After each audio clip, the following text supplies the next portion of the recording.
Hello everyone. आज 4 जनवरी है और हम एनालिसिस करेंगे कि लास्ट वीक स्टॉक मार्केट में क्या हुआ और कोशिश करेंगे कि आने वाले हफ्तों में क्या हो सकता है। और एक इंटरेस्टिंग स्टॉक का चार्ट भी देखेंगे और डिस्कस भी करेंगे जो मैंने पहले स्टॉक के चार्ट रिव्यू किए थे वो कैसा परफॉर्म कर रहा है। तो just let me go direct to the chart.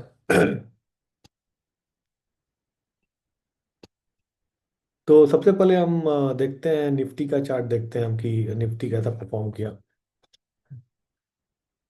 So Nifty में और हम सारे चार्ट वीकली देखेंगे क्योंकि डेली चार्ट देखने में क्या होता है कि काफ़ी नॉइज होती है डेली चार्ट में। वीकली में हमें एक व्यू मिल जाता है और ज़्यादा बहुत नॉइज नहीं होती वीकली में। तो लास्ट वीक सबसे इंटरेस्टिंग चीज़ हुई। लास्ट 1 ईयर का चार्ट अगर हम देखें निफ्टी का तो जो निफ्टी ने टॉप सितंबर 2024 में बनाया था उसका ब्रेकआउट हमको ऑलमोस्ट आफ्टर 1 ईयर हमको ये ब्रेकआउट देखने को मिला। जो मैं कई वीडियोज में पिछले बात किया हूँ कि 26,200 के ऊपर का क्लोज अगर हमें निफ्टी में मिलता है, ये वीकली क्लोज है और इसका इम्पोर्टेंस और भी बढ़ जाता है। तो हमको एक डिसाइसिवली क्लोज 26,200 के ऊपर लास्ट वीक मिला जो कि सितंबर 2024 के बाद पहली बार निफ्टी ऑल टाइम हाई जो सितंबर 2024 में बनाया था उसके बाद से हमें वीकली क्लोज मिला। तो ये एक बहुत ही अच्छा इंडिकेशन है निफ्टी से जहाँ पे एक निफ्टी एक अच्छा स्ट्रॉन्ग मोमेंटम दिखा रही है जहाँ पे हमें हाईएस्ट क्लोज मिला। और निफ्टी में अगर हमें क्लोज मिला है तो वो धीरे धीरे बड़े शेयर्स में या फिर धीरे धीरे छोटे स्मॉल शेयर्स में भी तेजी वो दिखेगी। इसके बाद हम देखते हैं कि निफ्टी बैंक निफ्टी बैंक में भी एक बहुत ही अच्छा हमें तेजी मिली लास्ट वीक। ऑलरेडी ब्रेकआउट हो चुका है लेकिन निफ्टी बैंक तो काफ़ी अच्छा परफॉर्म कर रहे हैं। और मैंने पिछले वीडियोस में कनारा बैंक की बात की थी जहाँ पे काफ़ी दिनों से कंसोलिडेट होने के बाद अभी वो भी धीरे धीरे ऊपर की तरफ चलना शुरू हो रहा है। तो निफ्टी बैंक भी काफ़ी अच्छा परफॉर्म कर रहा है। अगर हम अदर इंडाइसेस देखें जहाँ पे अच्छी निफ्टी में भी निफ्टी बैंक में भी निफ्टी पीएसयू बैंक अगर हम देखें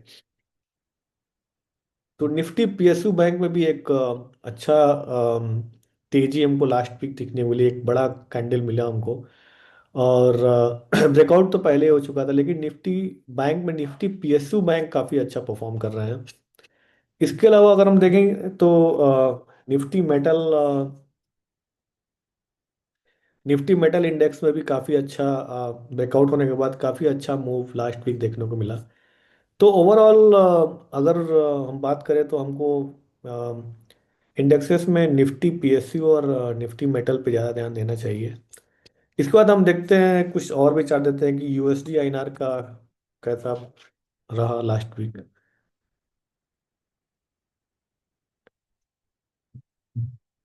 यूएसडी आईएनआर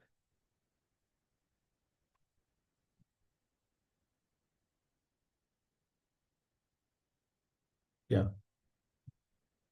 तो यूएसडी आईएनआर में भी कोई बहुत कोई कमजोरी तो नहीं दिखी। ऑलमोस्ट वहीं पे थोड़ा सा कंसोलिडेट होकर क्लोज हुआ तो बहुत कमजोरी तो नहीं थी।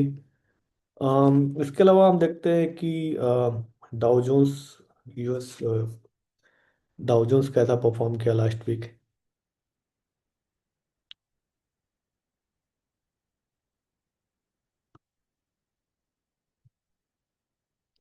BJI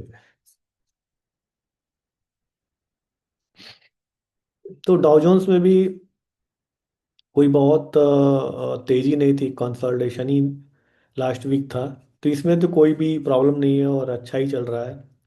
इसके अलावा हम नैस्डैक का चार्ट देखते हैं। नैस्डैक में भी एक 24,000 के आसपास का तेजी बनाने के बाद ऑलमोस्ट कंसोलिडेट ही हो रहा है 3-4 वीक से। तो इसमें भी कोई ऐसी प्रॉब्लम नहीं है। तो ओवरऑल हम एक और चार्ट देखते हैं, निफ्टी मिड कैप। अब जहाँ पे हमको निफ्टी में तो एक decisively close all time high breakout हमें मिल चुका है, लेकिन मिड कैप में अभी भी हम एक रेसिस्टेंस पे खड़े हैं, और वो भी एक ब्रेकआउट की तैयारी कर रहा है। तो यहाँ भी आने वाले दिनों में अगर निफ्टी और आगे जाती है तो यहाँ पे भी हम एक ब्रेकआउट देख सकते हैं, जो कि ओवरऑल मार्केट के लिए और भी हेल्दी होगी। और इसके अलावा हम निफ्टी स्मॉल कैप का भी चार्ट देखते हैं। तब असल प्रॉब्लम तो हमको असली प्रॉब्लम हमको यहीं पे दिख रही है, जहाँ पे निफ्टी तो ऑल टाइम हाई और ब्रेकआउट हो रहा है, मिड कैप में भी हम ब्रेकआउट पे खड़े हैं, लेकिन स्मॉल कैप में उतनी कोई बहुत स्ट्रांग चार्ट नहीं दिख रहा है, कोई बहुत तेजी नहीं दिख रही है। तो देखते हैं आगे आने वाले दिनों में स्मॉल कैप कैसे परफॉर्म कर रहा है, लेकिन निफ्टी और मिड कैप पे तो काफ़ी अच्छा परफॉर्मेंस है। इसके अलावा हमने डिस्कशन किया था कनारा बैंक का। अब कनारा बैंक में ब्रेकआउट यहाँ पे हुआ था 127 पे, और हमने डिस्कशन 2-3 वीक से किया था कि ऑलमोस्ट 146 137 पे डिस्कशन किया था, और इस हफ्ते हमको एक और अच्छा ब्रेकआउट यहाँ पे एक छोटा सा कंसोलिडेट, एक छोटा सा रिट्रेस होके फिर से ब्रेकआउट हुआ 150 के ऊपर। तो ये चार्ट हम देख सकते हैं, काफ़ी अच्छा बैंक है, और निफ्टी बैंक अच्छा परफॉर्म कर रहा है, और उसमें पीएसयू बैंक का परफॉर्मेंस बहुत ही अच्छा है। इसके अलावा हम एक और बैंक देख सकते हैं कि यूनियन, इसमें भी काफ़ी अच्छा एक लास्ट वीक तेजी आई, इसको भी देख सकते हैं। इसके अलावा मेटल में जैसे हमने हिंदुस्तान कॉपर की लास्ट वीक बात की थी, अब हिंदुस्तान कॉपर में हमने ऑलमोस्ट 464 के करीबन बात की, उसके अलावा उसके बाद ये 540 तक गया।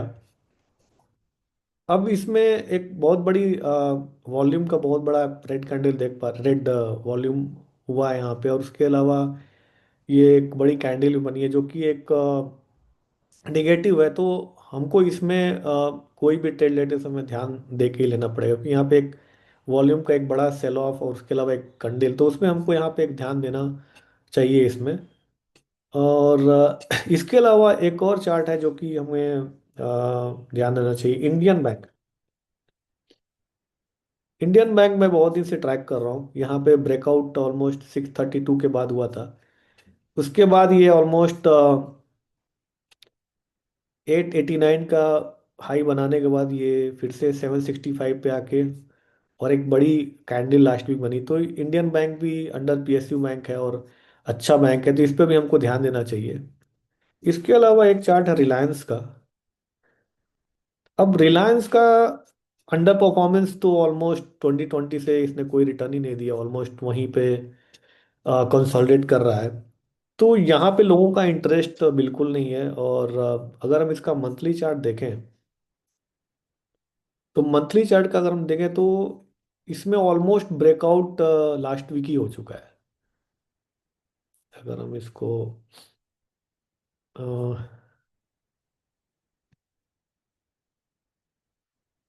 एक, अगर यहाँ हमारे, तो इसमें मंथली ब्रेकआउट तो हो चुका है, लेकिन अगर हम वीकली देखें तो वीकली में अभी भी 1590 के पास है, जो कि एक डिसाइसिवली रेसिस्टेंस पे, ये डिसाइसिवली ब्रेकआउट नहीं है। अगर ये नेक्स्ट वीक 1600 के ऊपर क्लोज होता है तो हमको इस पे भी ध्यान देना चाहिए, क्योंकि जहाँ पे लोगों की अंडर ओनरशिप होती है और जो स्टॉक काफ़ी समय से अंडर परफॉर्म करता है, वहाँ लोगों का मोस्टली इंटरेस्ट नहीं होता है। तो नेक्स्ट वीक के लिए मार्केट तो निफ्टी में काफ़ी अच्छी ब्रेकआउट हुई है और काफ़ी अच्छा दिख रहा है। इसके अलावा हमको मेटल्स के शेयर, निफ्टी बैंक में मोस्टली निफ्टी पीएसयू बैंक के शेयर जो मैंने बात किया, इंडियन बैंक, और इस पे ध्यान देना चाहिए। तो thank you so much for watching, और मिलते हैं next week again market review के साथ।